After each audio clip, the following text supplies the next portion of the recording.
Bonjour, dans cette vidéo, je vais continuer à te raconter ma vie et ce que j'ai vécu. Alors, je me sers de mon livre, De l'enfer à l'espoir, une autobiographie que j'ai écrite.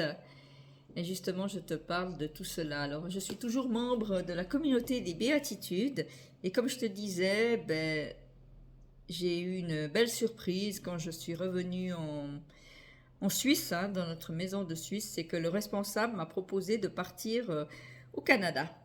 Canada. Il m'a dit, il y a une nouvelle maison qui va ouvrir là-bas avec des frères et sœurs que tu connais bien, qui ont vécu avec toi à Muriné.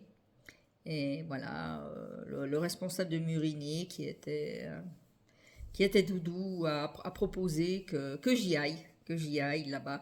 Il faut savoir qu'à cette époque, j'étais déjà engagée à vie à la communauté, j'avais fait mon engagement définitif, mais j'avais pas fait mes vœux définitifs dans la vie religieuse. Moi, je voulais, c'était mon rêve, d'être religieuse, je voulais absolument être religieuse, mais mes supérieurs s'y opposaient. Et là, ça faisait déjà plusieurs années que j'étais à la communauté, je comprenais pas pourquoi les choses n'avançaient pas, et les choses n'avançaient pas plus vite, quoi. Et je me disais, mais bon, chaque fois que j'en parlais avec eux, ils me disaient, mais t'es pas prête, t'es pas prête, t'es pas prête. Mais je suis quand même partie au Canada dans la joie. Alors, il faut savoir que depuis la Suisse, pour aller au Canada, il faut 6 heures de vol, d'avion. Et après, on arrive au Canada, on a 6 heures de décalage. Alors, mais je suis arrivée là-bas. C'est sûr que la première semaine est toujours pas évidente, quand on change comme ça de climat, d'horaire aussi. Mais bon, je me suis très vite fait. Cette maison était très sympathique, hein. Cette maison où nous étions 6 dans cette maison de la communauté. Nous étions 6 avec une sœur qui était responsable de la maison, que j'appréciais beaucoup, que j'avais connue à Muriné, avec qui j'avais fait beaucoup de missions d'évangélisation. Et dans cette maison, on se voulait faire justement de l'évangélisation, faire voilà, tout cela. Et puis c'était vraiment une maison qui était faite pour cela. Et normalement, c'était le but. Bon, on n'a pas tellement fait d'évangélisation, je t'avoue que. Mais bon, la vie au Canada était quand même quelque chose de très sympathique, hein. La vie au Canada était quelque chose de. J'ai trouvé une expérience, j'ai connu une autre culture que je ne connaissais pas du tout. Il faut savoir que les gens là-bas, même quand nous étions dans une petite ville, c'était un endroit qui était près de Montréal, qui s'appelait Marieville. C'était une petite ville, oui, voilà, et un gros village pour eux. Et les gens sont très sympas. Alors je me promenais dans la rue, les gens m'arrêtaient, me disaient mais salut, tout de suite on se tutoie, d'où tu viens, de quel pays tu es, qu'est-ce que tu fais chez nous. Et voilà, j'étais avec mon habit de religieuse bien sûr, mais tout de suite ça attirait la discussion. Et puis c'est vrai que ouais, j'aimais beaucoup, j'ai beaucoup apprécié ces moments passés là-bas et toute cette vie qu'on a pu vivre à Muriné.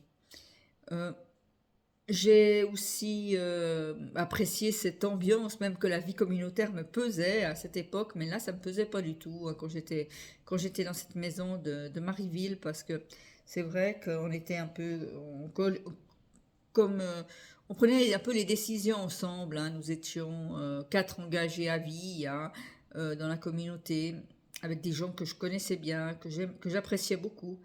Et puis aussi, il y avait 2 postulants qui étaient 2 jeunes Québécois. Et c'est vrai que il n'y avait pas de cet esprit que j'ai pu trouver dans d'autres maisons où c'était, voilà, et où le responsable disait, moi c'est moi le chef, et puis vous obéissez, quoi. Il n'y avait pas du tout ça, c'était plus collégial, voilà, collégial. On prenait des décisions sans, mais pas des décisions très importantes à prendre, mais voilà, c'était sympa. Je me rappelle d'un souvenir qui m'avait marqué, c'était en hiver. Bon, déjà en hiver, là-bas, il faut savoir que les gens se promènent en combinaison de ski, parce qu'il fait tellement froid, ça peut aller jusqu'à -30, les températures. Et je me rappelle que l'hiver, ils mettaient de l'eau dans un parc, et l'eau gelait, et on allait faire du patin dans ce parc. On allait faire du patin à glace. C'est vrai qu'on était très intégrés dans la vie locale, hein. On allait faire des grillades, alors les voisins se retrouvaient entre eux, hein. C'était un peu comme il y a dans nous, je sais pas s'il y a aussi partout en France, ou en tout cas en Suisse, on a beaucoup la fête des voisins, une fois par année, où on se retrouve entre voisins, on mange quelque chose ensemble. Mais là, c'est plutôt le dimanche, le week-end, soit le samedi, soit le dimanche. On se retrouve entre voisins et puis on fait un barbecue. Et puis on mangeait ensemble. Puis une fois c'est chez l'un, une fois chez les autres. Et puis c'est vrai que c'était très convivial, très sympa. On avait de très bons rapports avec tous nos voisins. Et j'ai beaucoup apprécié cette mentalité, cette vie là-bas. Après, pour une raison X ou Y, je ne me rappelle plus de la raison, hein, mais je suis retournée en France. Ça, je me rappelle, mais pourquoi est-ce que j'ai décidé de retourner en France? Je ne me rappelle plus. Mais je pense que c'était aussi ce poids de fait que je ne puisse pas prendre cet habit qui me pesait beaucoup, hein, qui me pesait beaucoup. Je ne comprenais pas, je ne voyais pas. J'avais déjà l'habit religieux, mais je ne pouvais pas faire ces vœux définitifs. Et pour ça, pour moi, c'était la chose la plus importante à ce moment-là. Et je me suis dit peut-être que de retourner en France, ça va accélérer les choses et ça va aider. Alors je suis restée à peu près 1 an et demi dans cette maison de Marieville. Et puis après, alors ce que j'ai fait de marquant, qu'est-ce qui a pu transformer ma vie là-bas, je pense que c'est une des périodes dans ma vie où la vie communautaire, à part le temps que j'ai vécu à Muriné, hein, où la vie communautaire ne m'a moins pesé. Voilà. C'était vraiment quelque chose de... C'était un peu... On n'avait pas une vie aussi stricte que dans les autres maisons. Et c'est vrai qu'on avait aussi la prière, on priait, hein, la même chose, mais c'était plus léger, c'était plus souple, c'était plus... on rigolait beaucoup, voilà, c'est un peu comme ça que j'aurais voulu vivre la vie communautaire un peu partout, mais dans les plus grosses maisons, c'était pas possible, quoi. Et dans certaines maisons, malheureusement, il y avait le chef, comme je te disais, le berger, le responsable de la maison. Et puis il fallait obéir, il fallait, voilà, même si des choses pouvaient sembler absurdes, il fallait le faire. Et puis il fallait suivre ses heures de prière, il fallait faire tout cela. Et là, ça me semblait beaucoup plus léger, beaucoup plus souple, beaucoup plus...